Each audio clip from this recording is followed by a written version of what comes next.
guys, welcome back to my YouTube channel. My name is Elizabeth Wambua, and guys, if it is your first time on this page, feel at home. Karibu so much. For the returning subscribers, thank you so much.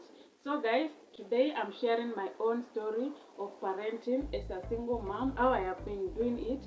And if you are out there, you are a parent, single parent or not, but so long as you are a parent or some days you are planning to become a parent, this video is for you. Parenting is not a joke, and parenting doesn't have a manual.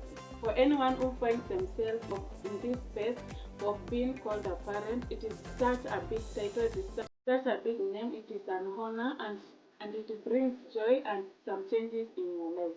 And so today I want to talk about raising my child without comparing our lives with other people. I know if you are a parent out there, you can relate to this. For me, for the longest time, I used to compare my life, that is my life with my kids, to other families. Families, those have probably two parents, they wealthy families, people whom I think they are better than me in life. They live in better homes, they own big businesses, and a lot of things that we call wealth in general. But I came to realize that comparison will never change your situation.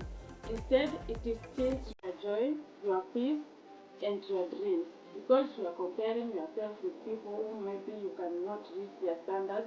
The two parents are together and maybe each one of them is earning, they are working, they are earning such a good amount of money that maybe by myself I cannot raise.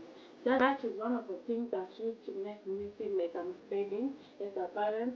But again, I came to learn something that helped me in my life. It has been helping me whenever I feel like I'm failing, whenever like I feel people are making it better than me, whenever I feel like other parents are doing better than me, whenever I feel like I'm not being a good parent, whenever I feel like I'm not providing enough for my kid.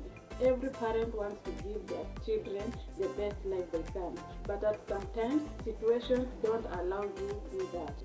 As a single parent, it's easy for you to feel like you're not doing enough for your kids, that you're not providing whatever you are supposed to provide for them. But the fact is, you are trying. If no one is there to tell you that you are trying, I am here to tell you and remind you that you are trying. So long as your child is happy, they are healthy, you can provide food and a few things, you are trying. You see other parents like they are stable, they are taking their families to fancy places, vacations, or kind of stability that you wish you could, but maybe your situation is not allowing you to live that life. I used to look at that and feel like I'm failing. I used to doubt myself so much. At some point I felt like I am a parent, but I think I became a parent while I was not ready. Those are some of the doors that kept me dragging behind and asking myself a lot of questions that I don't know, a lot of questions that I didn't ask the answers at the end of the day. But one day I looked at my child. He is happy, smiling, and healthy. And I was like, we are just fine. My child doesn't care what other people have, what other children are getting from their parents that is not getting from me. I came to realize that it doesn't care about all that. It is only me who is overthinking. When I came to realize that children only care about how much they are loved and how much they are appreciated. The presence of their parents, that time when you hug your kid, when you tell them how much you love them, that is the only thing that they care. I started teaching myself and my child that happiness is not about having more or having fancy lifestyle. It's about being grateful for what you already have. But there are some things that I can provide for them for sure that money can never buy, and that is love, laughter, peace, and presence.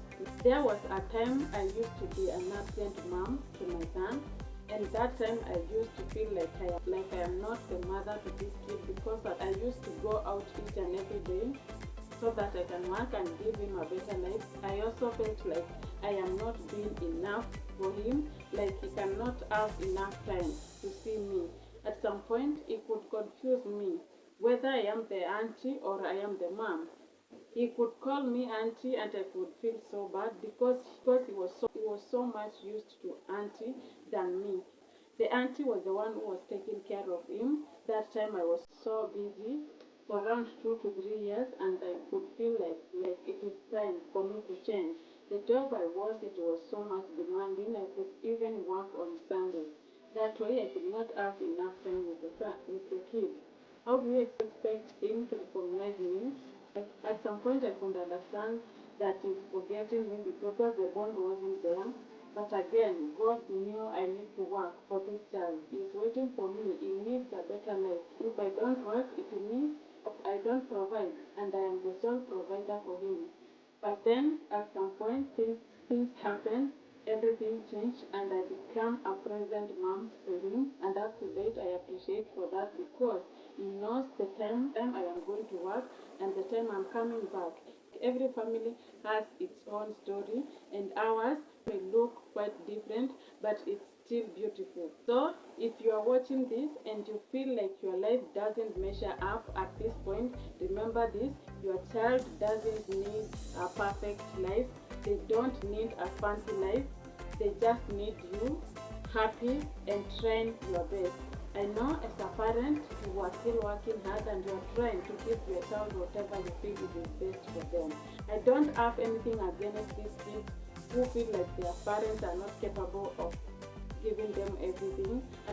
At some point, me also and you were a kid, and probably were also thinking the same, but your parents could not give you everything because they didn't have.